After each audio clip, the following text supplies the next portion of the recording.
Well, hello, Ann Klim, aka Risker. I am so happy to be talking to you about Wikipedia. So thank you for joining me. Well, thank you very much for having me. Wikipedia is just the shining example of a form of social organization which has arisen in the internet, which is often called self-organizing, and we'll discuss exactly what that means. But it's definitely a distributed form of governance, resulting in something which is absolutely magnificent. I want to say, first of all, I support it financially, and I encourage everyone listening to do the same. And I used it at least 3 or 4 times today, just in my work before this conversation. And I use it every day. So it is awesome, really. It's to contemplate it. And so that's why I'm so eager to have this conversation. You are not, as I understand it, high up in any kind of Wikipedia hierarchy, if there is such a thing. But you are very engaged with it. And tell us your story as to basically who you are as a person, how you became involved in Wikipedia, and your current degree of engagement, because I think that says a lot about Wikipedia. Well, like you, I started off on Wikipedia by reading it, and I'm a little bit of a grammar nut, and so I would read articles, and there'd be grammar or spelling mistakes in them, and they would bother me.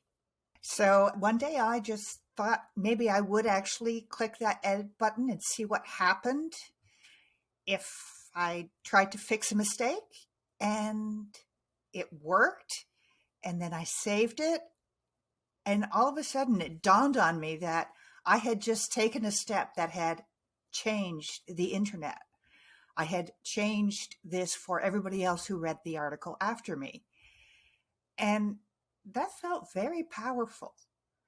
And I enjoyed that feeling, and I continued doing that as an unregistered user for a little while. And then one day I hit an article where I had to be a registered user to edit it. So I created an account. I'd been sort of reading around the Wikipedia site and learning things like that. And then I moved on and I created my account and started participating more fully, had more opportunities to do things. Went on to become an administrator, went on to become a member of one of the major dispute resolution body on English Wikipedia, which is called the Arbitration Committee. Picked up some extra user rights along the way, and have just kept going. And since then, I've worked more and more with what we call our meta level, or our global level, where I take on roles on various committees that work across the multiple Wikipedia and Wikimedia sites. We have over 800 sites, and we have sites in hundreds of languages. So having that opportunity has meant an awful lot to me. Well, what is, and this is entirely voluntary, Anne? Entirely voluntary.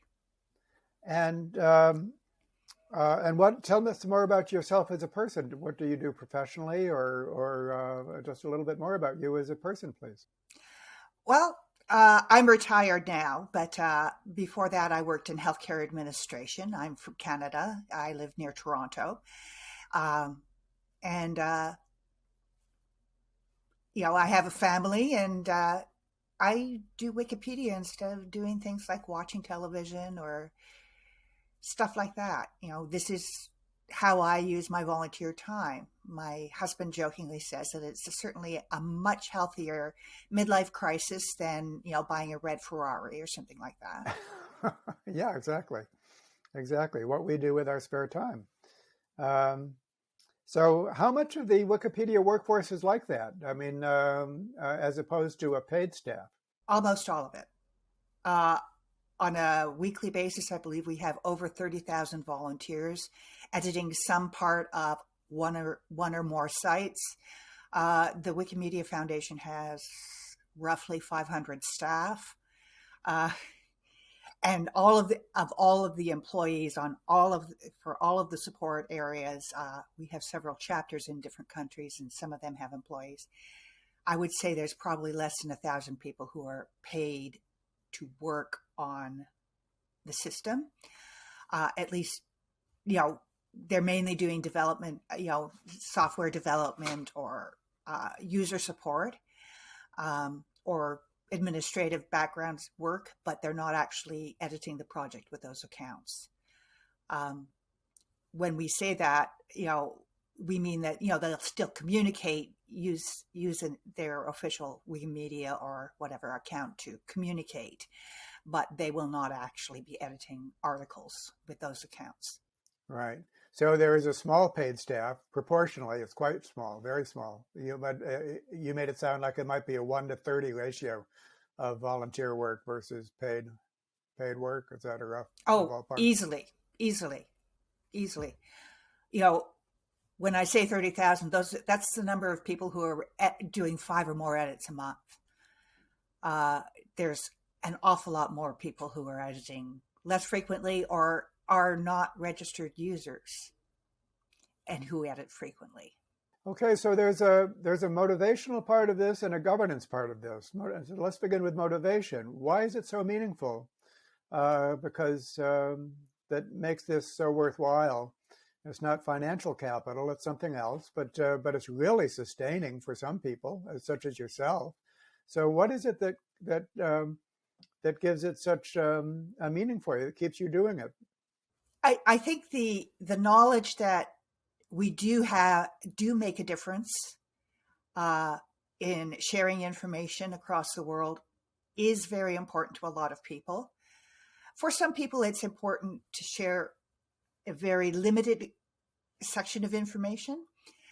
They may focus completely on trains, or they may focus on politicians, or they may focus on, some other aspect. For some people, it's, being able to share information about their native country or their local region. And I have sometimes worked with an editor who writes extensively about the history of early Quebec, for example, and the families that were involved, the towns that existed at the time, and how it has impacted Quebec as it has developed over the years. And I've worked with people who are starting to bring out more information about African countries and figuring out how to fit that information in to an English Wikipedia that is primarily written by Westerners. So we want to make sure that we integrate that information. So I think of this as a very democratic form of scholarship. And let me just say a little bit on scholarship, because I'm a scholar and a scientist, and I have a reverential attitude towards scholarship. This community of people that are just really assiduous about getting the facts right, and I attribute almost like a sacredness to knowledge and scholarship. But of course, so much of it takes place in universities inside the proverbial ivory tower, and is therefore very biased in its own way and very restricted and so on. And so Wikipedia, it seems, offers an opportunity for people from anywhere, any walk of life, to contribute to scholarly knowledge, like the early history of Quebec. You don't necessarily have to be a professor to do that. There's other forms of. Is that part of the motivation here? I mean, people that want to talk about trains or their nation in Africa or the early history of Quebec, is that they're basically eager to function as scholars, no matter what their day job? I think that's definitely part of it. And there are a lot of people who enjoy reading and researching and having hobbies outside of Wikipedia that then they are able to share on Wikipedia, share that knowledge that they've gained about their various hobbies or their various personal interests. I think that's really important because it does have some effect. You'd also be surprised at how many universities participate in Wikipedia. Oh, yeah, I'm not surprised at that. Literally. Yeah. Yeah. There are literally hundreds of professors who create Wikipedia classes and bring their students and require them to participate on Wikipedia. And they'll often contribute in areas where scholarly expertise is really important. I will use the example of something that we ran into during the last United States election, where some internet meme decided that Benford's law, which is a very esoteric mathematical theorem, would show that, the results of the US election were false. And they started editing this article. And I can assure you that 99.98% of Wikipedians don't understand math at that level to be able to edit the article. However, we do have a whole core group of mathematicians, and we just sort of said, come and check this out, figure out whether or not this makes sense. And they, cleaned up the article, made sense of it, and got rid of all of the nonsense from, the internet memes. Yeah, we're going to get to that. Governance is we're going to spend a long time on governance. And I wanted to say I have a colleague who teaches classes just that way. The student projects are to create Wikipedia pages for an organism or something like that. So that's definitely the case. I also wanted to mention, and I've forgotten the reference, so bad on me as a scholar, but what the article said was, in the first place, if you're a professor and you're writing something, you never actually reference a Wikipedia article. It's just like, it's not good enough. You have to reference an academic article. But what the study showed is that where do they find those academic articles? Wikipedia. And so actually, Wikipedia has become, as in my case, just the go-to place for information. And then when you cite something, you cite something that's cited in the Wikipedia article. So it's kind of like a silent source for academics. And I think that almost everyone is using Wikipedia in that way. And I wanted to ask how much kind of recognition, status, prestige, recognition within this circle figures as part of the motivation, that not only are you contributing to this knowledge, but in some ways you're becoming known for it. That's a very basic human motivation, nothing to be ashamed of, that you are some standing in a community. And I wonder, how does that figure in yourself, let's say, and in others that you know within this community? There are many ways to be recognized. Some of it is simply, a little, what we call a wiki love or a wiki note that somebody leaves on the user's talk page, where they would leave messages for somebody saying, geez, you did a great job on this article, or, I've seen your work and here's a cookie. And those sorts of things. That's at the base level, that's where it starts. For editors who've worked on more complicated or more complete articles, I mean, a lot of our articles are okay, but they're very basic. And for people who've worked on articles that, have received a certain amount of recognition, their name is directly tied to that article's recognition as well. And they receive a notice. They are, like in the page history, we actually have a way of saying this article became a good article on this date, this version, and it usually will have the username of the person who promoted it and developed it. And the same thing for what we call our featured articles, the articles that run on the front page of Wikipedia. Those are much more complicated. They have to follow very precise requirements. They have to have incredible sourcing. Those sources are all double checked by scholars, quite often by scholars who specialize in that area. And then, all of the images have to meet our certain criteria and so on. And they are formally recognized as the promoter of that feature article. they will receive formal recognition of that. And so that is certainly from the content side, that's one way of recognizing, those are some ways of recognizing people. Other ways of recognizing people are to provide them with additional user rights or user permissions. Somebody who has demonstrated some ability in assessing new articles will be given a particular user permission to be able to continue to do that without being overseen.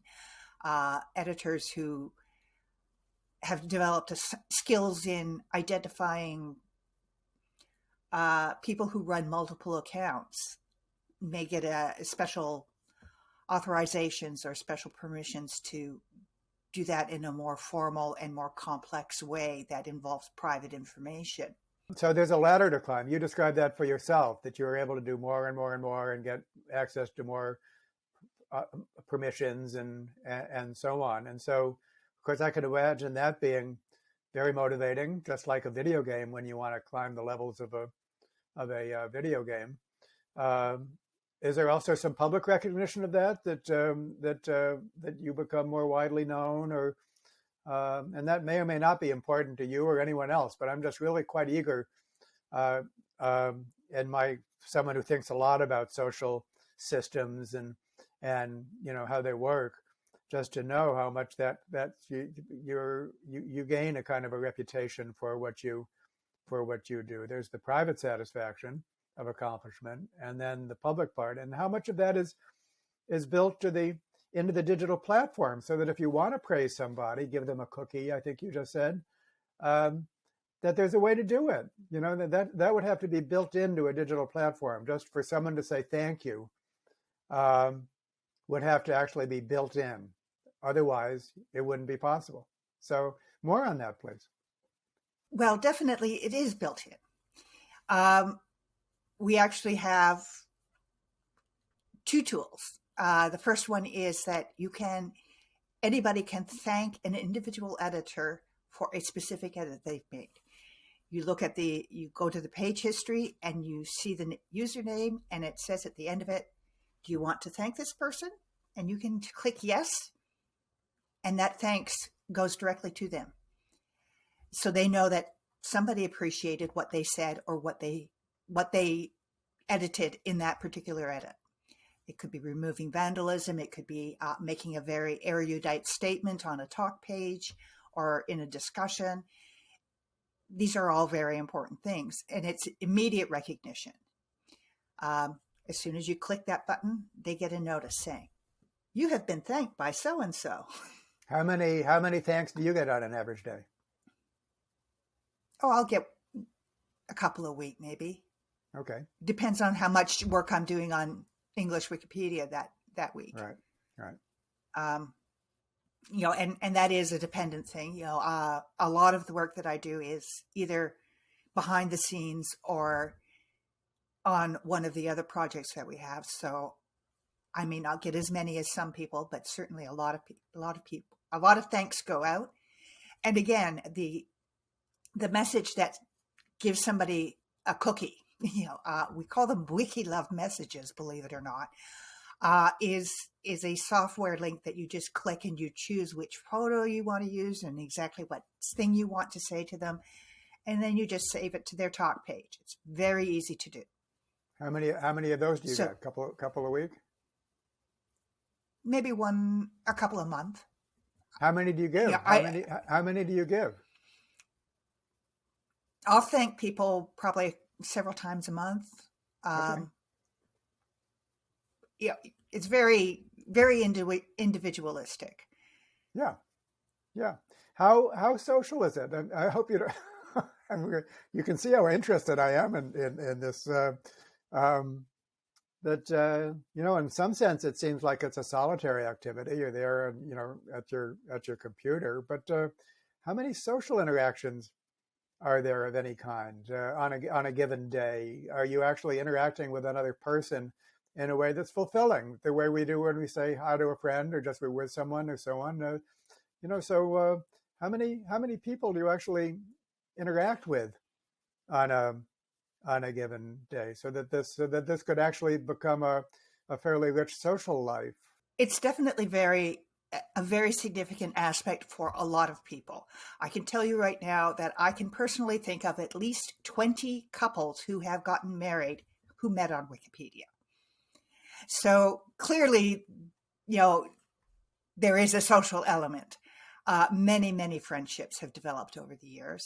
And it depends on the level that the individual wants to have that social interaction as well.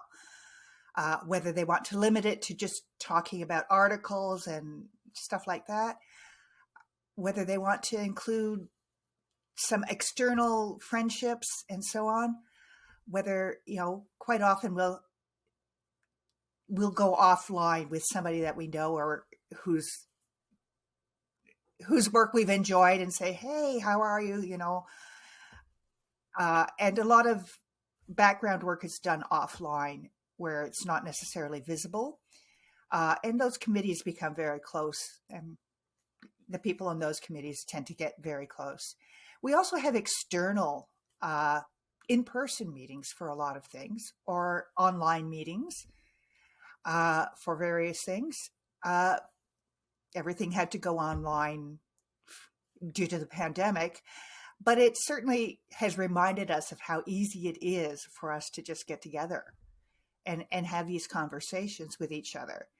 But we have regular in-person sessions together, whether they're local, Wikimedia New York City, whether they're regional, the Central and Eastern Europe group has an annual conference, or whether they're global, our annual Wikimania events, conferences, which usually attract about 1,000 people from around the world. They're all very useful, and they help to build the connections that are used for continuing to develop the projects. Having gone to several of the Wikimanias, I've been able to develop friendships and working relationships with people from all over the globe. I have friends in Africa, and it is a fantastic portal.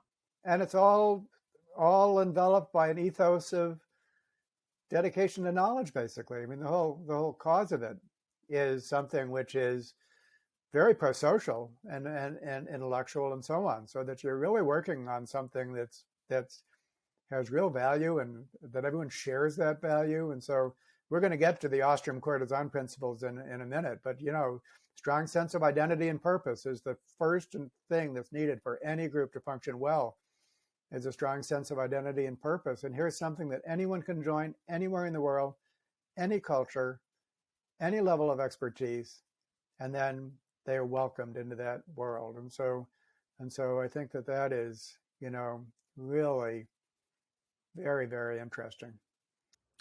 I think one of the biggest challenges that we face, especially as we are spreading our wings and making a point of trying to develop editing groups in areas outside of the Western world, is that there are a lot of areas where it is financially or socially very costly for people to participate in these things.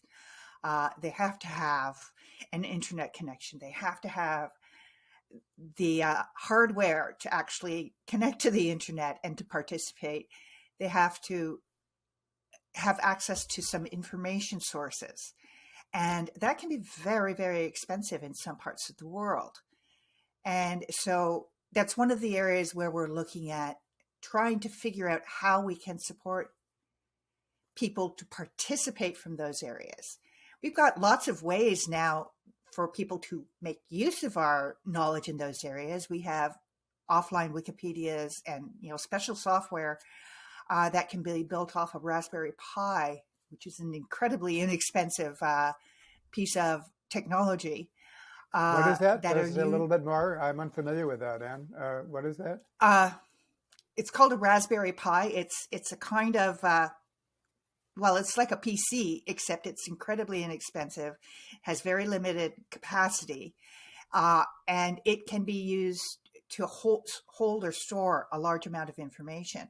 So quite often what we'll do is we'll have an offline Wikipedia built into those Raspberry Pis. And Pi is spelled P-I.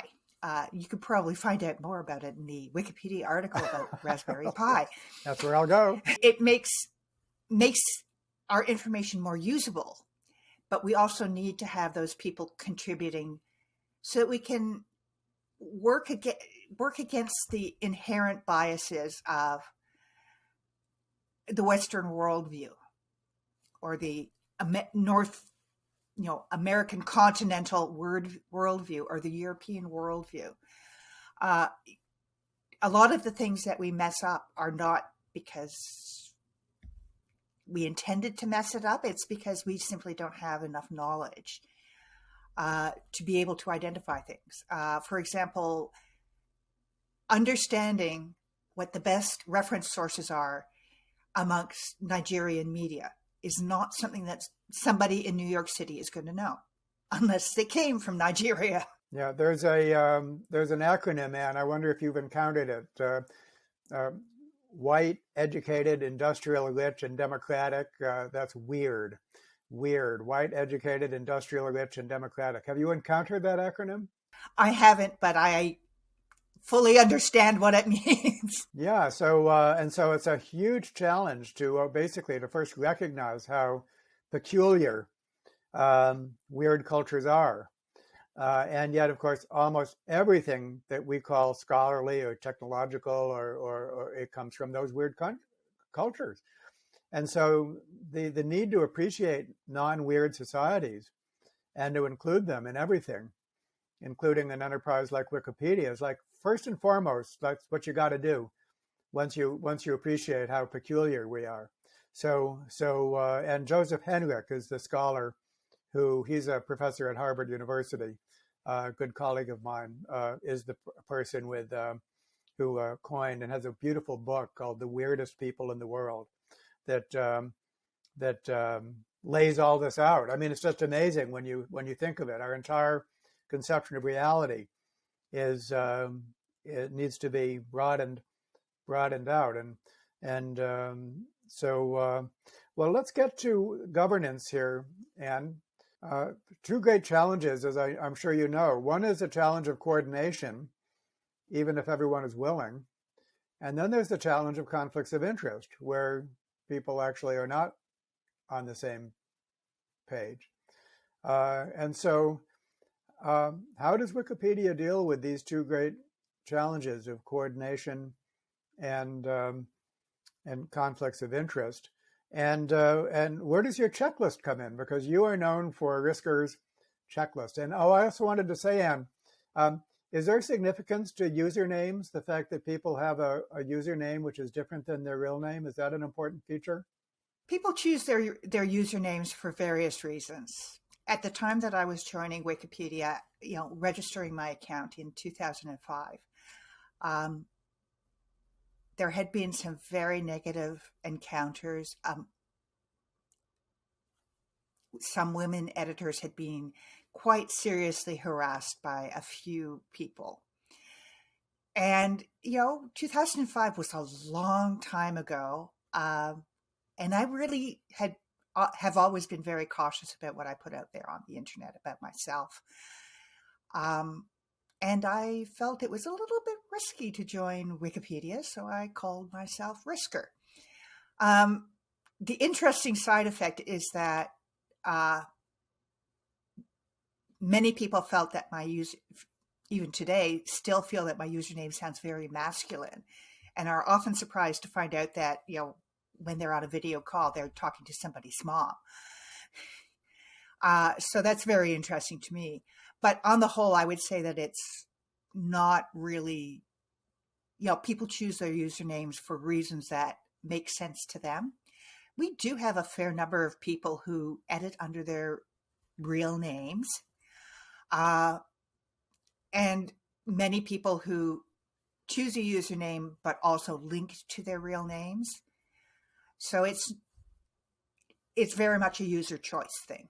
So, but what you've revealed here, Anne, is that Wikipedia is not immune from all of the pathologies that we associate with the internet, such as trolling and harassment and predatory activities of various sorts. Not to speak of subverting information. I mean, everything we talk about with fake news is something that's. Some people must be dying to get their spin on things into Wikipedia for that to become the reality of seen through the lens of Wikipedia. So we're back to coordination and conflict. So back to you on how Wikipedia can accomplish these governance issues.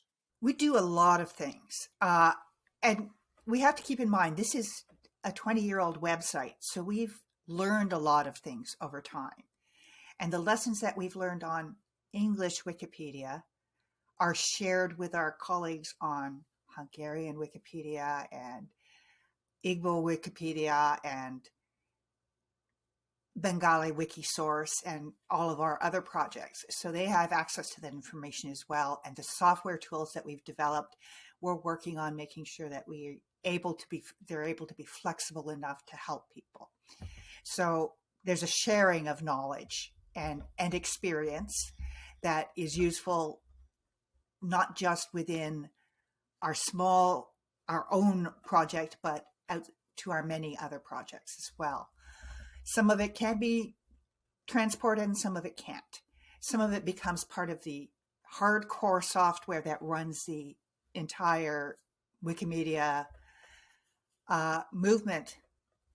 And some of it is just very localized because it's a local problem that they're trying to address. So we have a lot of mitigation tools that we have developed over the years. And this is where the coordination comes in. It is all self-coordinated. People will say, hey, I can do this, or look for other people who are willing to work with them on something. So that's how our featured articles started developing, was that people who were interested in having the highest quality of work on our main page got together and they just said, hey, let's establish some standards. Let's help each other build those articles.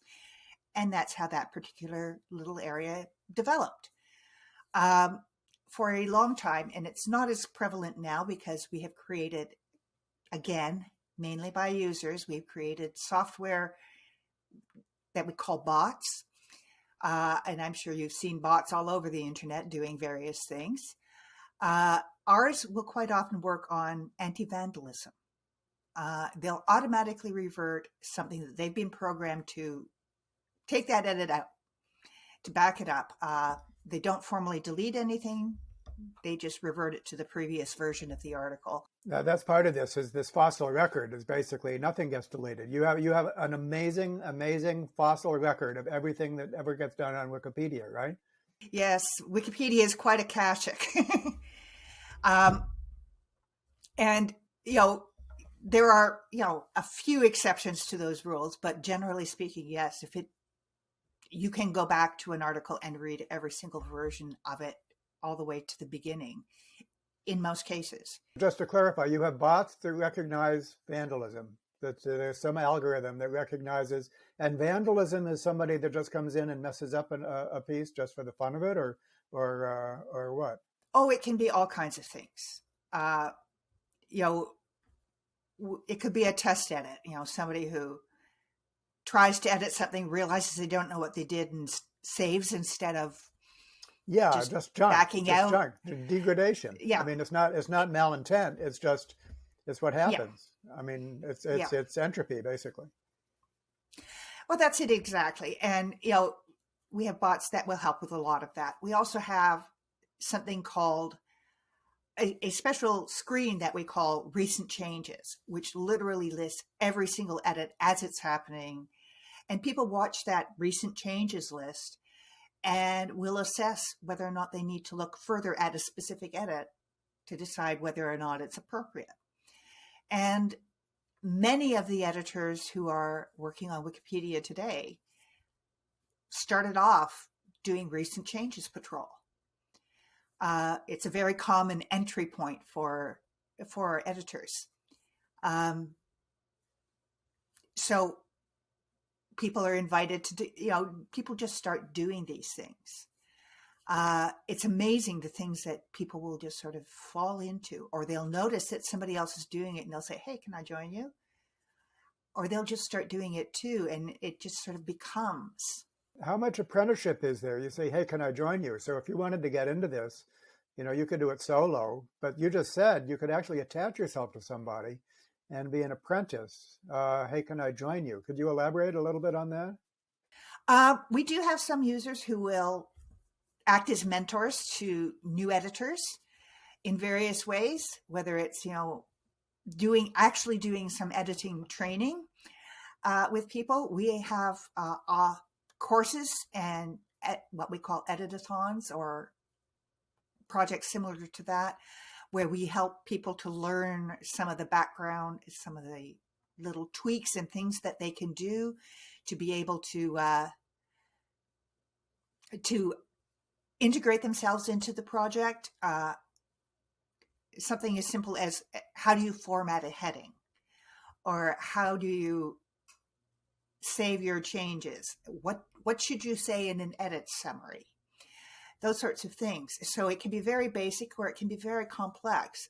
For example, when we are dealing with some of our more high-level user rights, we'll want to actually provide a structured training course and a person practically to hold the hand of a new person in that area, to walk them through the entire process, because it may be a complex process or a lot of steps that happen. And a lot of it just sort of, you observe and you watch things happening as well. And this is a culture where trying something is accepted. If you try something, it can always be reverted back. Yeah, I mean, that's one of the great things. It's safe to try. There's a phrase, safe to try. And then you could always go back and you could do something else. So it's inherently evolutionary in my way of thinking. Variation and selection in a way that's safe, because you could always go back, which is not always true in the real world. But in this case, it is. How soon when a person needs help do they get connected to a real person, as opposed to something like a frequently asked question, disembodied frequently asked questions list? They can actually put a help notice on their user talk page, and someone will come and help them. It may take a little while.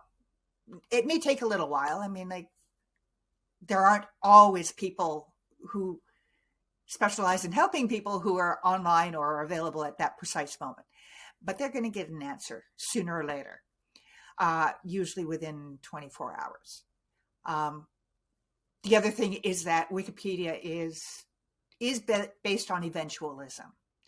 Not everything has to be done right this minute. There are exceptions to that quite often when we're dealing with a breaking news story that is getting a lot of observation and review, and everybody is coming to Wikipedia to see what's going on. Those articles are or areas are dealt with a little differently, and they will be very, very highly watched and very carefully monitored and edited. But for, the article on, Madonna is, there are always going to be some people who are watching it. If somebody asks a question on the talk page there, they'll get an answer. It may take a couple of days. But there are probably, 1,000 editors who have that on their watch list and will notice that a question was asked. So it takes a little while. So what happens if somebody's identified as a kind of a bad actor that's not really operating in the interest of the community? What happens to that? What's the response? Over time, we have developed a lot of mitigation practices, and they sort of fall into two categories. One is to manage a problem with an article, and the other one is to manage a problem with an editor. And sometimes they interchange, they cross over. But we have dispute resolution systems that are involved. There are some what I would call bright lines that if people cross, they're not going to be allowed to continue. We will shut down their account. We will block their accounts. Really harassing content, adding a lot of harmful information, undisclosed paid editing will usually result in having an account blocked. Repeatedly damaging articles will get an account blocked. We do those sorts of things very routinely. How common is that? Does that happen all the time or just only infrequently? All the time. During the course of our interview today, which would be an hour and a half, we will probably block 50 editors or accounts. I won't be doing it personally, but it will happen. We also block the IP addresses of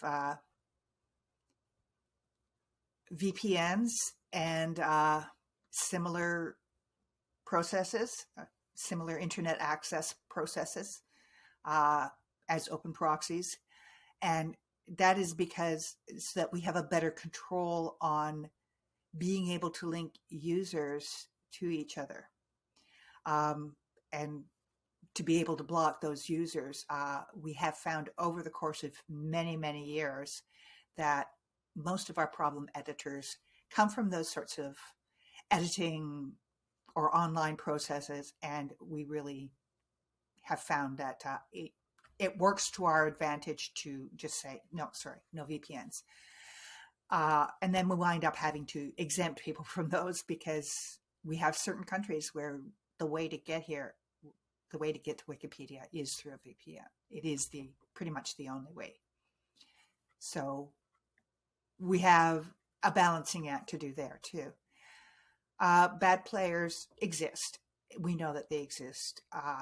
We are not really, on English Wikipedia, we're not very tolerant of bad players. Other projects, have taken different approaches, or have just, done other things that prevent bad players from getting to them. For example, some projects only allow people who are with registered accounts to edit. It's something of an experiment, but it's very important to them. Or they have something called a flagged revisions process where anybody can edit, but the publicly viewing version of the article will remain with the last edit of a registered user until somebody reviews what the unregistered user has done first. Yeah. So this is so very interesting to me. Do you think of it like an immune system? You and I have immune systems to help keep diseases away, and does anyone actually use that metaphor that Wikipedia needs an immune system for bad actors and bad at all? Oh yes. Definitely we've used that metaphor. That's very specific metaphor. We will never be completely immune to it. No immune system is always vigilant, often challenged, sometimes overcome. That's the way our immune systems are. One of the major reasons for our success is keeping ourselves open, making ourselves available, allowing ourselves to be edited, our projects to be edited by people whose motivations are completely unknown to us. And that's how we exist. We need to have that input coming in all the time, or else we just become, some other site on the internet that falls out of its currency and its usefulness. Absolutely. As a biologist, there's so much. For an organism to exist at all with all of its amazing physiological processes is just amazing. And it's always being subject to disruptive forces of entropy, forces of disruption, conflicts of interest, and so on. And there's a selection process that's required in order to maintain order. And in the absence of that process, then disorder results. And so it's so interesting. I could talk with you all day, Anne, but I think that I want to get to make sure we cover two things. One is your checklist, because I think that's part of the immune system, is your checklist. So I'd like to know, first of all, the story of how you proposed it and how it became widely used, then what it is. And then I want to run through Elinor Ostrom's core design principles and see how well they kind of fit what's evolved over there at Wikipedia. So first, your checklist. What is the story of your checklist? Risker's checklist is a checklist for software developers. It is not for editors. And it was developed because I had good connections with the software developers from the Wikimedia Foundation. I count many of them amongst my friends. And they kept creating all kinds of neat bits of software, what we call extensions, and then they would ask me to test it because I was somebody who was willing to test new software. And I had all of these advanced permissions, so I knew what I was looking for, because I needed to be able to, one of my positions was that I have to be able to use my advanced permissions for everything that's publicly viewable. And I kept running into the same problems over and over and over again. And I just got frustrated one day and just wrote the checklist. And then linked over to a couple of developers and said, is this of any use to you guys? And they said, oh my God, somebody finally wrote this. They were very thrilled to have it. And it was written from the experience, the point of view of somebody who was experienced in running into new software that was applied to Wikipedia or one of the other projects that we couldn't take care of from the perspective of the community. We were not able to moderate it properly. And that's sort of a core principle, is that the community has to be able to moderate it, because the foundation has 500 staff. They certainly are not, and they shouldn't be moderating content. And starting to tell people, these are the kinds of things that you will wind up with if you don't give us the moderation tools built right into the software. And so we gave them that. I wrote that checklist, and then passed it on to a few people, asked their opinion, and the head of engineering at the time was somebody I was working with on something else. And I said, oh, take a look at this. Is this useful? And he said, I'm going to print this out and post it on everybody's desk so that they know when they're developing something. What are some of the items on the checklist? The checklist says that everything that creates a publicly visible version of Wikipedia, if it can be seen by the public, then the editing community has to be able to moderate it. We have to be able to delete it. We have to be able to edit it. We have to be able to find other things to do with it. Should be able to revert it.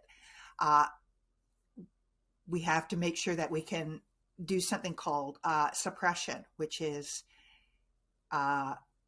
removing, even from the view of administrators, certain content. And we do that with content such as, very personal medical information or telephone numbers, things like that, very personal information normally. So privacy, I mean, there's so much, we haven't even gone there, and the use of personal information and the protection of it. So actually, maybe we should, but please continue with the checklist. So we talk about that, and then we say we have to be able to track those edits as well. So we need edits to show up in recent changes, and we need them to show up in various tables that we would look at, and check, things like that. And that has actually become a major design principle. And even when they're writing in software that isn't going to directly go onto Wikipedia or isn't the base software for Wikipedia. They do their very best to match up as closely as possible. I've been working with the group who is developing a project where we can put all our bots, sort of host all of our bots from all of the different projects, and people can see what else each other has. And it's written on slightly different software, but they've used exactly the same principles as is it mentioned in the checklist. And we often find that if people are not following the checklist or are not using it for interpretation, that problems ensue. You have a do no harm clause. Talk about that. This is really important. And that in particular came from a very well-intentioned but extremely controversial software decision that was made, I don't know, around 2012 or so.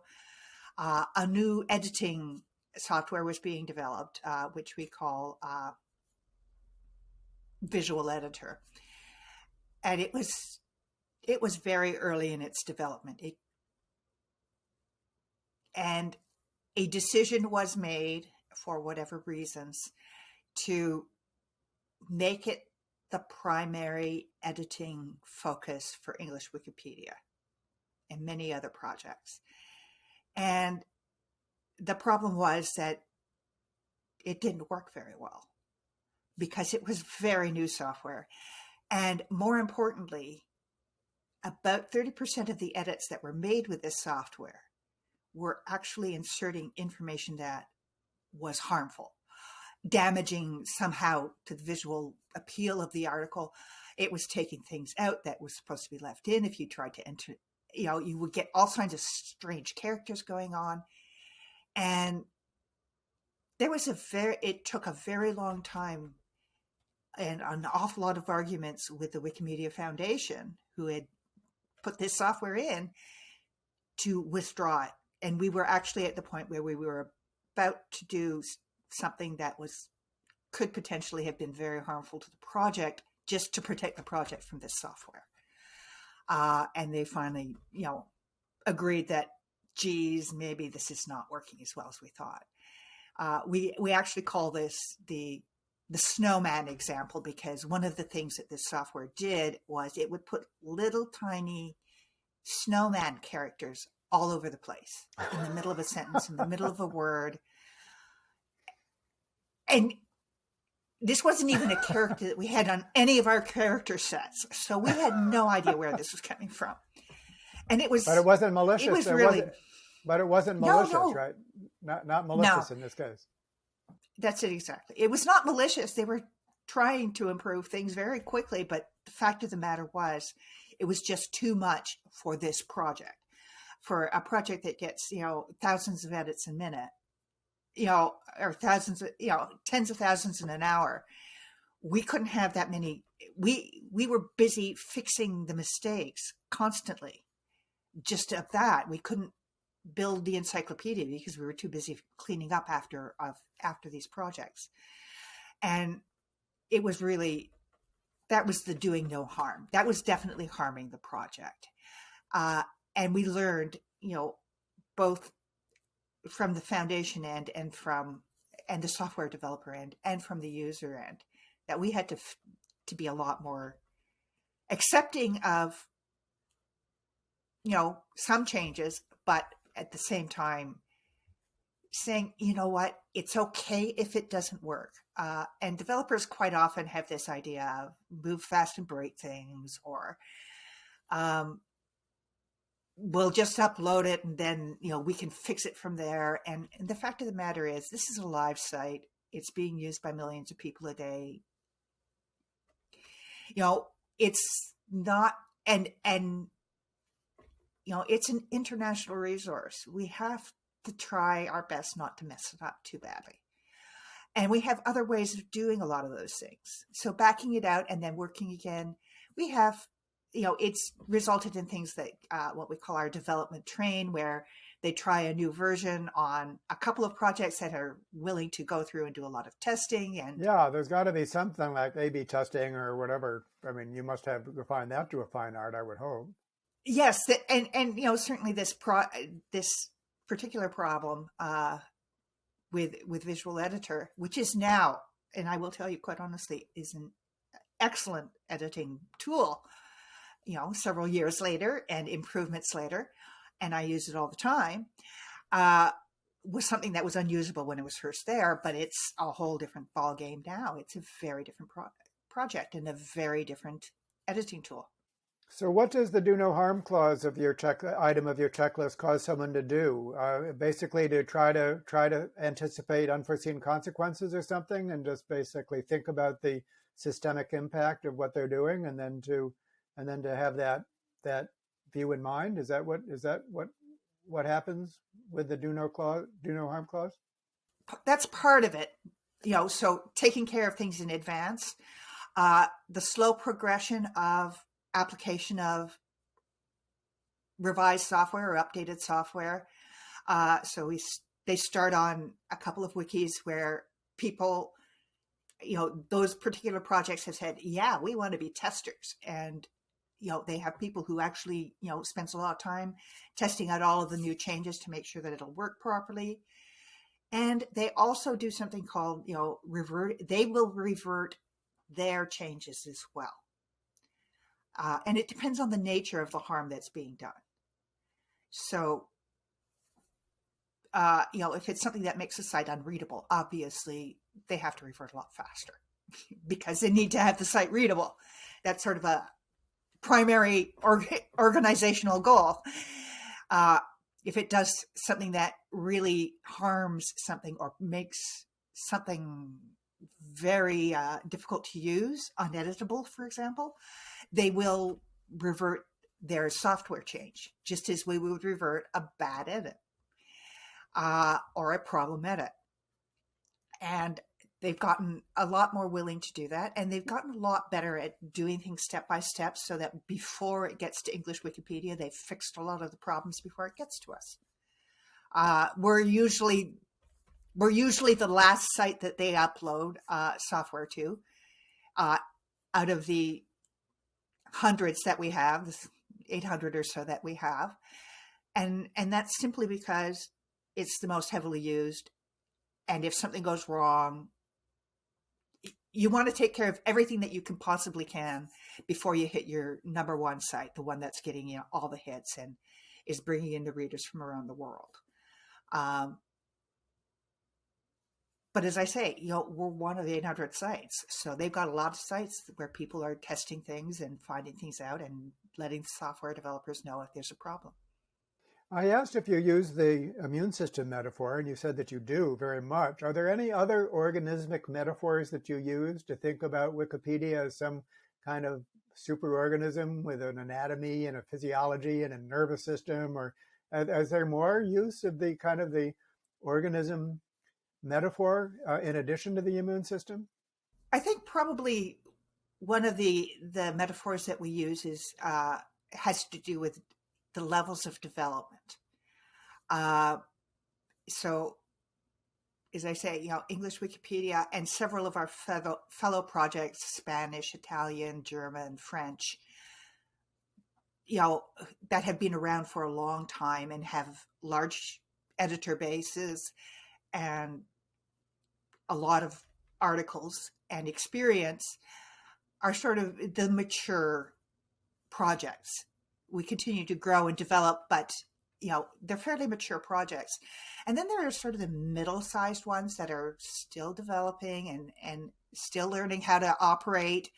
And quite often, we try where we can and through different channels to help those projects to grow and to support themselves to become the next level of mature projects.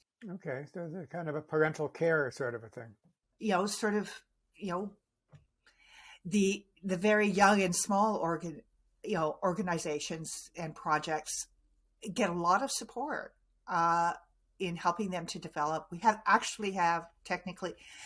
an incubator Project, which is used for very, very young projects where we only have 3 or 4 users in a particular language or a particular type of project, so that they can get to a certain point before they hit the major, they get on the list of the official Wikipedias or the official wiki sources or whatever.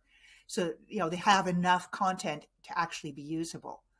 So we do have that sort of, hierarchy of projects. And the key is trying to learn from each other and to learn from where others have been before. And it applies also to some of our social groups, our chapters and our other affiliates, our user groups, where, we have levels that they are expected to meet to come into certain opportunities, shall we say. An annual grant only goes to a chapter that has formal recognition and has, certain financial stability and so on. And special grants will go to user groups who are going to hold special projects. So financial resources, there's, so much is based on volunteer, but now I've just heard that if you're doing a project, there might actually be some funding available, even if it's modest funding. And so tell us a little bit more about the kind of the financial resourcing of some of these projects. We have to keep in mind that, as I said, it is volunteer based entirely.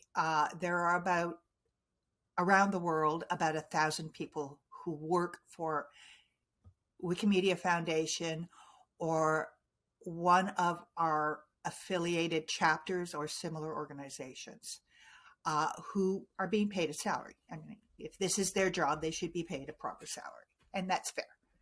I think that's something that everybody would agree to. If you were, being hired to do this for 8 hours a day or whatever, you should get a proper salary. They probably don't get the biggest salaries in the world, but they do get salaries. And whatever is required in their country for additional support, depending on where they are. So, for the groups that actually hire people, they have to have some kind of funding. Some of it is raised locally and some of it comes from the general pool of funding that is raised on the Wikipedia and Wikimedia sites, where, we're hitting December 1st. We're about to see on English Wikipedia one of the biggest our biggest fundraising kick of the year. So you will see those. If you don't have a registered account, you're going to see that the next time or in the next few days when you log in. And that's one of our biggest fundraising processes. And that gets distributed then in this fashion. So then throughout the system, basically, so you could apply. There's some application process, a grant application process, and things like that. Yes, and I mean the applications need to be related to Wikimedia, obviously. Some aspect of our motivation, our mission. So, for example, there'll be money for prizes for our Wiki Loves Monuments competition. There'll be prizes for Photos of the Year competitions. Wiki Love Africa. Now a little more. You keep going. I can't help myself. So competitions, you have competitions with prizes. Talk about that a little bit. A lot of these are based on improving either the content of a project, and it can quite often these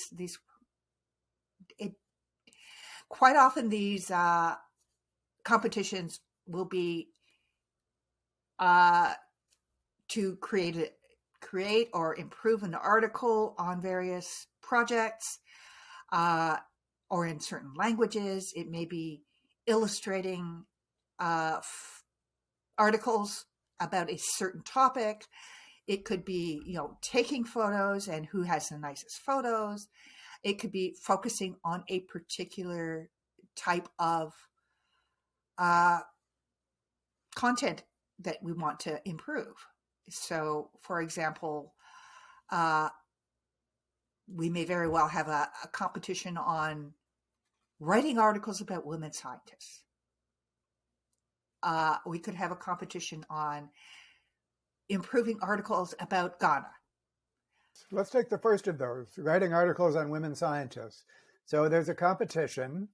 And first of all, what are the prizes and what's the response? I mean, you get like dozens of articles, hundreds of articles. Is there a single winner? Is the prizes distributed? How many articles does it result in? These are all questions that rush to my mind. Well, a lot of it depends on how the individual competition would be built. So right now we have a competition going on English Wikipedia for improving the opening paragraphs of articles. Because when you look on Google, quite often you will see the opening paragraph of a Wikipedia article. So we want to improve those, make sure that they're good and they're consistent. And what will happen is that the competition is how many did you do, and you're awarded a certain number of points. How many did you do? How many bytes of information did you add? Did you add a photo to the information box? All of these. So there'll be various points assigned to various tasks, and then the competition runs for a certain period, and then at the end of it, somebody will win. And the prizes are usually relatively small. They could be money towards buying a resource, a book that you want, or something like that. Or they could be t-shirts or stickers or. Okay, small change. They're usually small time. I mean, like, it's unlikely that I don't think we've ever seen a prize that was worth more than $100 US. I got to get to Ostrom's core design principles. So to set the stage for our listeners, Elinor Ostrom was a political scientist, and she became famous for studying the famous tragedy of the commons, the tendency of people to overuse natural resources. And that term, of course, was coined by the ecologist Garrett Hardin in an article published in Science magazine in 1968. And the received wisdom was that the tragedy would always occur unless you privatized the resource or regulated it in some kind of top-down fashion.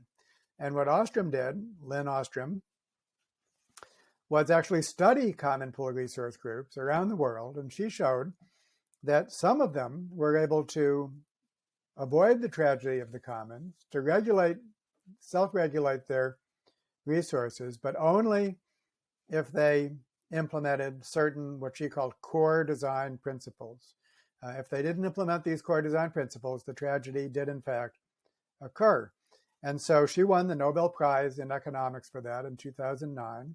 And I was blessed to work with her for 3 years prior to her death in 2012 to generalize the core design principles and to show that these principles are required basically for all forms of cooperation at all scales. And so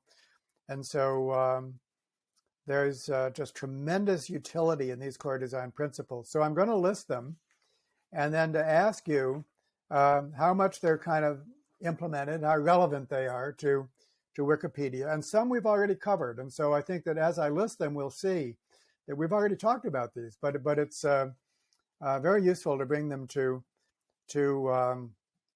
light. And so the first one, and the most important one, is a shared identity and purpose, a strong sense of identity and purpose, that you have to know that you're a part of this group, that what it does is important, who's a member, and what they're supposed to do. So to what extent is a shared sense of identity and purpose represented in Wikipedia? I think we've already talked about this a lot, but maybe you could just summarize that.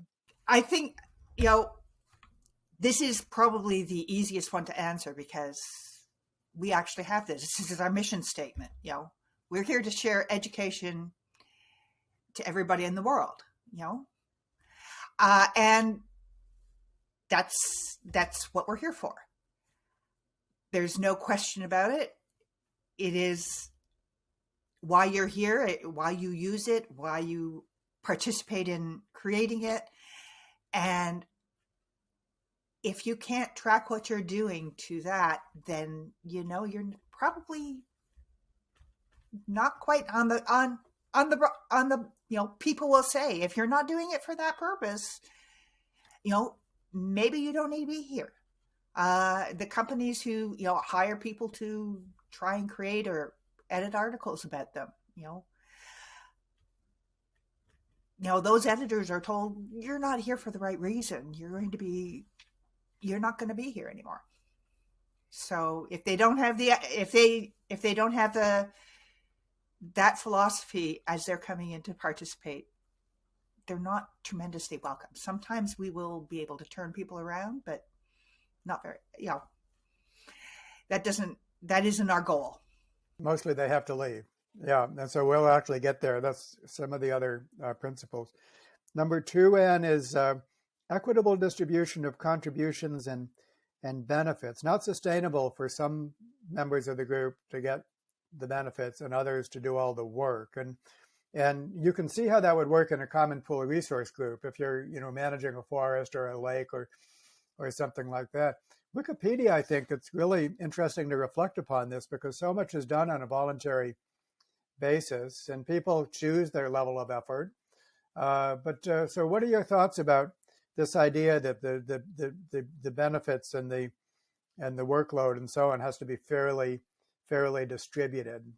So how does that relate to Wikipedia?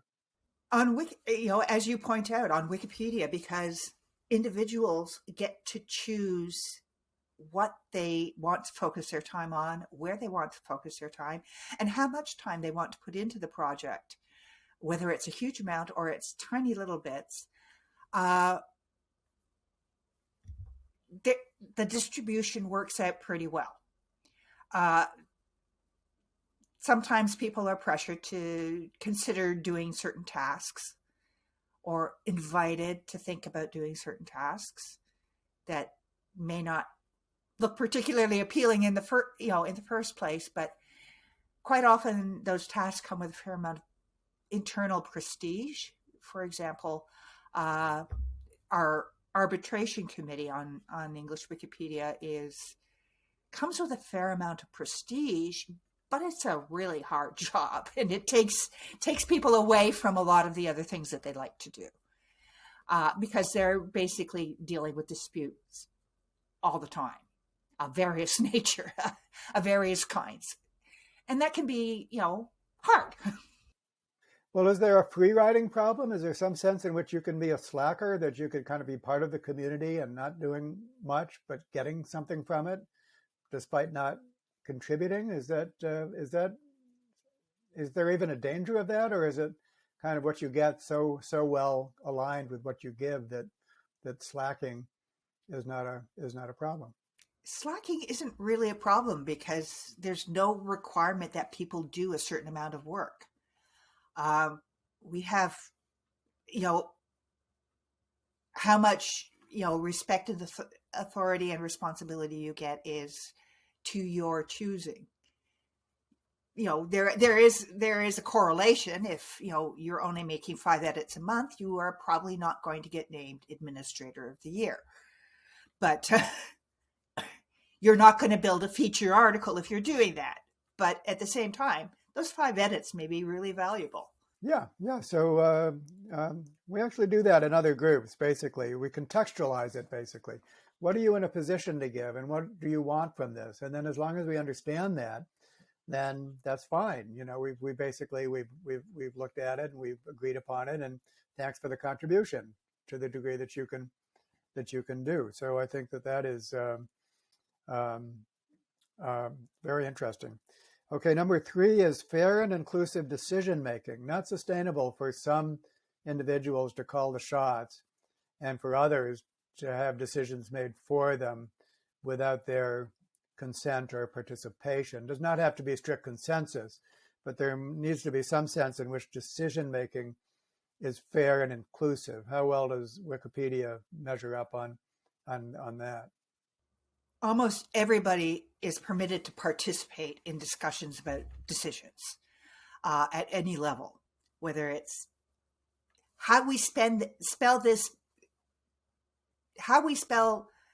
Gaddafi's name, and we have a big discussion. That's not a minor point, I have to tell you. How we spell that person's name, and have a big discussion on a talk page, and as many people as want to participate in that discussion are going to participate. And then a decision gets made. It may be reviewed by somebody else, or it may be obvious as we go through what the answer is going to be. But decisions, just like any other organization, decisions are made by those who show up. And to some extent, if you don't show up, you're not going to get to change that decision, at least not right away, because we have to at least try the new decision.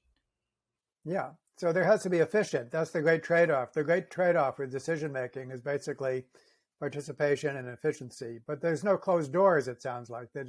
It's up to you to show up, but you're not prevented from showing up. I mean, you have to have a certain access and status, I'm sure. Well, not even necessarily. With a few exceptions, there may be some times where we have decision-making processes that are closed off to unregistered users or closed off to people who don't have a certain number of edits. But those edit numbers are usually low, like 10 edits in 4 days or something like that. But yeah, that is the main limit, is that once a decision is made, it's made. We don't want to be revisiting those decisions right away. There may be times where we have to change something very quickly, where we don't have time to have an extensive discussion. But a lot of decisions are very simple and very straightforward. Do we use ABC or NBC as the reference source? Hey, let's use both of them. Why not? Those sorts of things. Have you evolved a more deliberative procedure for the important decisions? I mean, is there some like, almost like your checklist for the more important decisions? Yes, we have various processes for deciding whether or not somebody is suitable for being an administrator. Administrators are people who have authority to block other users or to delete material. We have a process called request for administration, and they have to, the candidate goes through a process where they're reviewed by members of the community and asked questions, and at the end of it, they are either granted or not granted administrator status. We have the arbitration committee that I've mentioned before is a dispute resolution body. It's formal.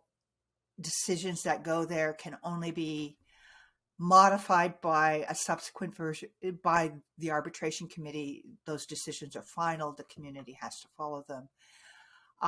And they are user-based as opposed to content-based. They're based on user behavior. We have a notice board called Administrators Notice Board Incidents, or as we call it, Annie, where people will come with issues or concerns, and decisions will be made as to whether or not there's some disciplinary issue that needs to be dealt with. We have what we call request for comment, where we have a question, usually about article content or a policy content, which will be open for a given length of time to have a discussion about, do we want to do A, B, C? What are the advantages and disadvantages of doing each of these things? And it's a community discussion. And then at the end of it, it's usually solidified. Yeah, so a lot of structure there. We do have those formal process. There's a lot of structures. And we use the structure that's right for the situation. Yeah, I can see that's highly evolved. Number 4, and we've commented on extensively, monitoring agreed behaviors, monitoring agreed upon behaviors. And our entire conversation has been shot through with monitoring. If you don't know what's happening, then forget about it. And so your checklist is all about monitoring. So I'm not sure, is there anything more you want to say about monitoring, or is it just like we've said it throughout this conversation? I think, it is so inherent to the Wikipedia model that I don't think we have anything more to say at this stage. Sometimes monitoring becomes invasive, and people feel like Big Brother is watching, or Little Brother is watching. Is their monitoring ever become problematic in the sense that there's like over monitoring, or some kind of inappropriate monitoring? Sometimes we've run into situations where we have somebody who's developed a history of manifesting a certain kind of behavior. For example, adding material that violates copyright into articles, or similarly, creating a whole series of articles from a boilerplate and then not updating the information to match the title of the article or something like that. And these people can sometimes be very proliferate. And if one person is going through all those edits, article by article, it can feel very harassing. And we have to try and find ways to balance that, because we have problem content and a problem editor, but we also don't want to create a sense of a harassment. So finding that balance can be very tricky sometimes. Okay, next is graduated responding to helpful and unhelpful behavior. Let me repeat that. Graduated responding to helpful and unhelpful behavior. We've already talked about positive rewards for good behavior. Now, when it comes to misbehavior, then the graduated part is important. According to Ostrom, it need not start out harsh. It starts out friendly. And I have to tell a story, Anne. Her favorite example was the lobster gangs of Maine. And so the bays of Maine are owned by groups of lobster fishermen. And they're the only ones that have access to the bay. And if somebody else comes in with their lobster pots, you know it, because those colorful buoys that are emblematic of the state of Maine, those actually identify the lobstermen. And so the lobstermen know when somebody's come in and is inappropriately fishing in their bay. And what's the first thing they do? And I'd love to tell the story. They tie a bow around the buoy. They tie a bow. And she used to laugh and say, these big burly lobstermen, tying a bow around the buoy. So that was the friendly part. But if that guy didn't get out of there, then what would happen next? And so because starting out friendly, but with the capacity to escalate. And you've already said, and in this conversation, that escalation part, in the case of Wikipedia, happens pretty fast. So, there's a point at which you don't mess around. If somebody's misbehaving, presumably they get some kind of warning. But if they don't respond, then it escalates pretty fast. Did I get that right from our conversation? Yes. I'll clarify this a little bit. We actually have a series of warnings. Generally speaking, a new editor who is doing something comparatively minor, like a little bit of vandalism, or doing minor things that change the content and somebody has to fix it, will get 4 warnings before they get blocked, up to 4 warnings. Somebody who is doing something really bad, like coming on, creating an article saying, Professor Sloan is blah, blah, blah, blah. And there are certain things that we will simply block immediately. Accusations of pedophilia, those sorts of things. Really, really bad stuff is going to get an immediate block. We're not going to mess around with a warning there. We're going to go straight to the heavy duty stuff. But if it's somebody who just doesn't understand that we have British spellings and English and Canadian spellings and American spellings in different articles, and they don't know that, you don't change the British spelling on the article about Buckingham Palace, they're just going to get a minor warning. Okay. They're just going to get a minor warning. And we're going to work from But it's sensitive. It sounds very sensitive, basically, that if something goes wrong, then, it's kind of like that something. And sometimes it's just, we won't use our official warning templates. We'll just drop a nice little message, a handwritten message from somebody saying, "Hi, welcome to Wikipedia. We noticed that you did this." And we actually have welcome messages, and we actually have warnings that have a welcome message built in. Okay. So, you got that down. Yeah, this is perfect. Because, we want to make sure that people who are there in good faith are not going to get scared off just because, they changed maneuver to maneuver. Yeah. Okay, number 6 is fast and fair conflict resolution. And we've also talked quite a bit about resolving conflicts. An important point there is to have a kind of a respect for both parties, because in a dispute, most parties think they have a point of view.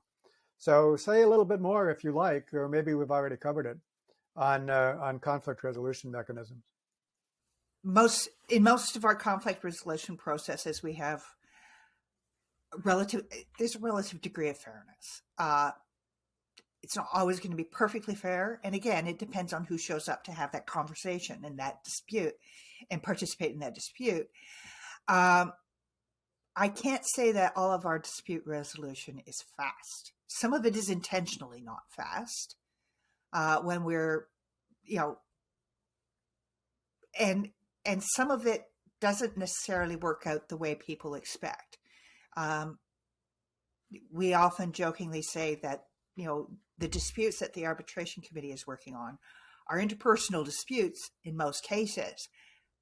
But at the end of the day, the primary customer is the encyclopedia as opposed to the people. So they have to make a decision that is based on maintaining the encyclopedia, not making the people happy. It won't always work that way. And I think by fast, I think the meaning of that is fast to initiate. So things don't fester, and then how long it takes. Initiating can go pretty quickly, yeah.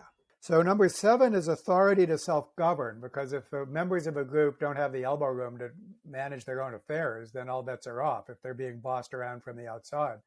And I think it seems from everything we've said and the whole nature of Wikipedia is that it is have authority to govern itself, or perhaps not. I don't know. Maybe there's aspects of the larger world that impinge upon it. So we're now shifting basically with the 7th and 8th design principles. We're shifting from internal processes within the group to the relationship between the group and other groups in a multi-group population of some sort. So speak to that authority to self-govern. Is that how does Wikipedia fare there?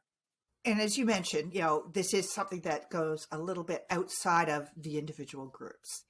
Now, as I've mentioned before, we have a lot of different projects. We have about 800 of them. We also have, I think, 120 or so what we call affiliates. They're user groups or chapters in geographically specific regions. And overall, each of those groups self-manages. The affiliates, the projects themselves, they self-manage. They decide where they're going to focus their attention. They decide who their primary consumer is going to be, or who their client is to some extent. But there can come a point where the larger group the movement group, as we call, or the larger overarching community of all the projects and all the affiliates may have to say, you're losing the plot here, guys. You're not following the rules. The overall, there are certain limited rules that you're expected to follow. You can't have, neo-Nazis running one of the sites. It's that simple. We're not going to allow it. We're not going to grant this particular group authority because we already know they're infiltrated by your government. Those sorts of things. And it's really hard within our movement to get to that point, but there are times where we've definitely had to do it, where projects have been closed because of inappropriateness, where they've been, where users have had to be removed from them because of their behavior, even though, because the project itself can't handle or manage their issues. And sometimes, projects, there has to be a way for a project to step out of itself and say, hey, we've got a really big problem and we need some help here. So that can be an issue too. I certainly in a large project that has input coming in from a lot of parts of the world, those are not commonly seen. Those kinds of issues are not commonly seen. But for a smaller project or a medium-sized project where almost all of the editing is done in a very small geographic area, it can be prone to capture. And we have to be able to prevent that from happening. So on the whole, yes, our projects are self-governing, but there are some guardrails. Yeah, well, that actually gets to the last design principle, collaborative relationships with other groups. And the Catholics have this principle of subsidiarity, that the lower level unit has authority until there's some problem up the line, and then that requires some top-down attention. Do you actually think about subsidiarity at all, or do you have the equivalent? Do you ever use that term? Or we had just gone through a big process right now of looking at our long-term strategy for the entire Wikimedia movement, and one of the very core principles that we have included in our strategic proposals is subsidiarity. We've had very extensive discussions about it, and it is pretty widely agreed that subsidiarity is really important and really valuable for us, and that it's actually one of our better features. That's great. And so basically, it looks like this eighth core design basically governing intergroup relations within Wikipedia. It sounds like you do pretty well on that. But now if we think of Wikipedia in a still larger ecosystem, which is, of course, a market capitalist ecosystem, well, you're worldwide. So Wikipedia is attempting to survive in every kind of political background, right? So it's almost like a natural experiment that you have this amazing social organization, and it's attempting to grow in every kind of political environment: authoritarian, democratic, capitalistic, social democratic, socialist. So talk about the kind of the ecosystem at that level where Wikipedia is an agent within this still larger ecosystem, which is much less in its control. I mean, beyond its control. So what are some of the challenges of Wikipedia surviving and thriving in these very different socio-political, cultural environments? There is no doubt that these are challenges. At various times, Wikipedia has been blocked in entire countries. There was a very long blockade by Turkey. China has blocked Wikipedia on and off intermittently for almost as long as I've been editing. Uh, Other countries do it. Other countries will narrow what they block to specific articles if they can, or have threatened to block. We've had countries who have threatened to cause harm to various members of our editing community or our Wikimedia community, our local communities there. And we have to be sensitive to protecting those individuals and not putting them in positions where, this is a real danger for them.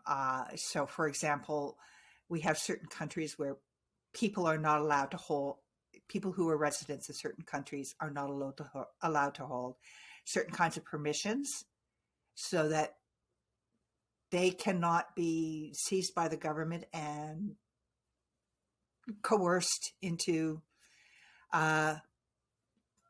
abusing those permissions.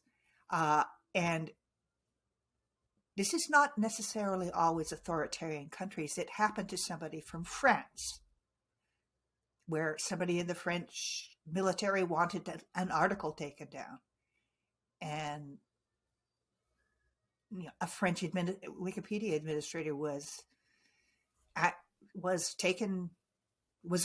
arrested and told to delete this. So this is not just no authoritarian regimes. Well, and this authoritarian can happen regimes in a Western come in country lots of flavors. Western Exactly. countries can become authoritarian, and so there's that, which is frightening enough. But then there's the problem of commercialization, just basically in a highly capitalistic country. What are the dangers from that end of things in a kind of a laissez-faire market economy? What are the dangers on that side? There are two dangers, and the first one is people using our content without giving proper credit. It would be like plagiarism, basically. It is possible to plagiarize Wikipedia, as crazy as it sounds, because we have a certain licensing requirement that says if you're going to use our content, you got to say that you're using our content. You've got to attribute it. And I know very well that, one article that I worked on quite extensively was practically quoted verbatim in a number of news media sources afterwards. And when I say verbatim, I mean like literally they picked up the paragraph and they put it right into their articles. This wasn't some college student. This was some news No, source. This was, supposedly reliable source publication. So that was not, that does still happen. But there's an awful lot more recognition from media that this is a bad thing because it's started happening to them too. So they realize that they've got to start doing this. For example, we used to have a lot of problems with images coming from Wikimedia Commons being used in news reports without credit. But I'll bet you couldn't open up a news site right now without finding on their front page someplace a Wikimedia Commons image that is actually attributed to Wikimedia Commons. It may not be right down to the very photographer, but it is attributed to Wikimedia Commons. So we're getting there. That's improving. The other end, of course, is companies trying to weasel their way into articles. Some companies behave quite legitimately, and they'll, have somebody, Joe Blow PR of ABC Corporation with a username that says this, and his user page says, I work for such and such, ABC Corporation. And they'll comment on the top page of the article and they'll say, we have some information here that you might want to include in the article, or we're a little bit concerned about such and such. And then they have a discussion with the community and it's then worked out. But they're responsive. They're responsible, basically. They're agents of the company. They're being responsible. Agents of yeah. That's it. They're being responsible. There are some companies who are not behaving that responsibly. They tend, I'll not not all the time, but they tend to try and hire out of certain sites and get people, hire people to do this stuff. And that's hard to do because the quality quite often doesn't come up to standards, and the article will be deleted because it's junk, as far as we're concerned, or it's a really, really bad article. So a lot of it just we'll take one look at it, we'll say that's spam, it's junk, and it's gone. And quite often the account will get blocked at the same time. And sometimes there's middle grounds where, they're just adding little bits and pieces, or where somebody who may or may not be hired is trying to influence an article in a certain direction. And we don't know whether or not they're paid to do it. It may simply be that, they really love that particular product and they want to support it, or that particular company. But we do have ways of dealing with that. Now, on a big project, it's not too hard to catch those things. And different projects have had a few different ways of dealing with that. They will, on German Wikipedia, they've actually experimented with having an official account for some companies to do that kind of editing, as opposed to having a specific individual, but having accounts for the company that are only allowed to edit talk pages. They're actually prevented from editing anything else. Special kind of account. I don't know how well it's worked because I haven't really talked to my German colleagues about that, but I know other projects have had issues with this. And for small projects, it can be very challenging to try and keep that kind of stuff out. Especially, some of our projects may only have 15 or 20 regular editors. Oh, I can easily see how it would become overwhelming. What do you do? This might be my final question, Anne. That we have now back to weird societies and problems with colonialism and where the people providing content are just not of the cultures that they're writing about, and so a recognition of that problem and then doing something about it. How does Wikipedia? First of all, I believe it has acknowledged that and is making an effort. But how do you go about that? Where basically you're challenging the authority structure, and then you're trying to create a more of a balance in just who counts as the authority on a given topic. Exactly. And it is one of our biggest challenges. Definitely we recognize that this is a challenge. And it's one of those challenges that cannot just be resolved by one or two processes or, by, doing everything at once. A lot of this is very piecemeal. But at the same time, it tries to respond to the individual communities that we're trying to encourage to participate. A good example here is that in the province of Quebec here in Canada, we have several editors from Wikimedia Canada, a recognized chapter, who work with the Inuit of James Bay to help them who are helping them to develop their native language Wikipedia and dictionary and all of these projects. They're providing a lot of the support, the how-to, the training of how to use a Wikipedia, the kinds of things that will help them with sourcing. And it's very difficult sometimes for some communities, both in, especially Indigenous communities that may not have a written language to participate in some of these. So we're looking at, are there some kinds of different projects that are not Wikipedias that we can capture a lot of this knowledge in? Because, we want Wikipedias to be a certain thing, but can we capture a lot of this knowledge in a different way? Can you imagine trying to capture all of the legends to us, this is incredible cultural information. We'd love to do this. So we're trying to looking at that. Yeah, it would be an oral history. But, you reminded me, Anne, that that's what anthropologists have done forever, ever since there's been a field of anthropology, is people have gone and they've learned enough about the culture very respectfully.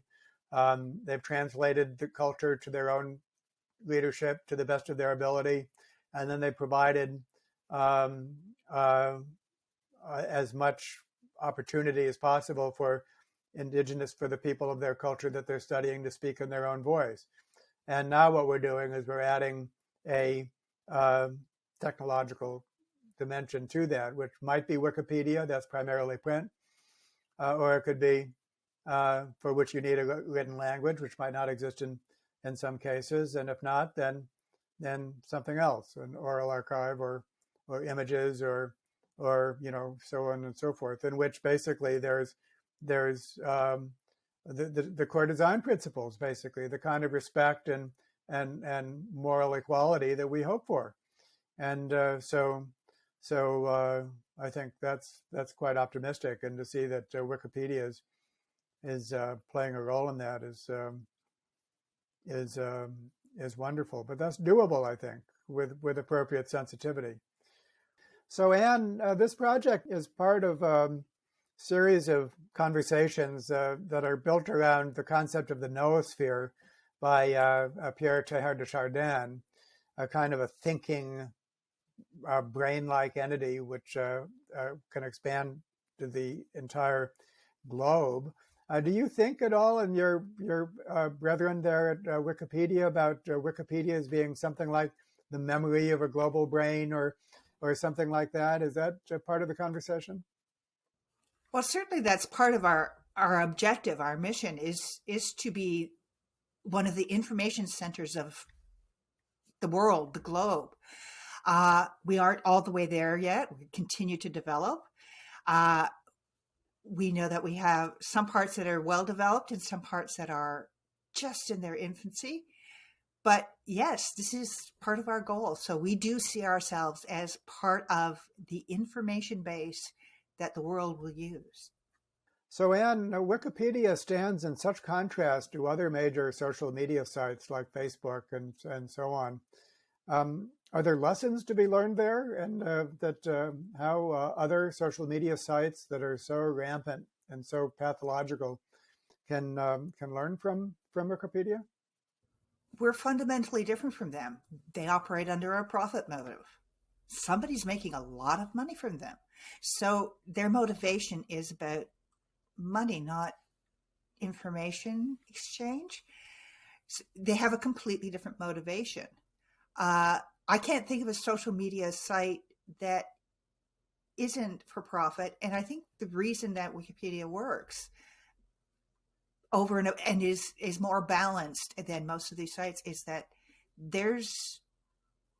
we have no motivation to keep you from reading the article on Senkaku Islands, which, would be motivating if we were a Chinese company, because we don't want you to know what Senkaku Islands exist. Those sorts of things. We don't have a motivation to show you articles about the heroes of some war because we're going to generate more advertising that way. We don't advertise. And that is probably the biggest change and the biggest difference, is that because it's volunteer driven and it's not monetarily focused and it's not trying to make money for anybody, it's just trying to keep itself running, like the Internet Archive. It doesn't much, all those externalities that make websites like Facebook, like Twitter, like Parler, whatever they're calling themselves now, operate, just isn't a motivation for us. Right, and it's interesting, Anne, that you mentioned in your reply much more than financial motivation. So there's a profit motive, but there's also might be a political motive, there might be an ideological motive, all kinds of motives that basically tear away at the truth. And so, so you have a motive. Wikipedia has a motive. It's a motive to provide accurate information. That's its motive. And it goes to say that unless that's your motive, then don't expect any other motive to lead to a repository of accurate information. You get what you aim for. And so that's, I think, is the fundamental message there. We have to have generally pro-social motives. In this case, accurate information. And if you don't have a pro-social target, then there's no invisible hand that's going to get you there. So that resonates very deeply with me for all things pro-social. And accurate information is one of those pro-social things. So that's awesome.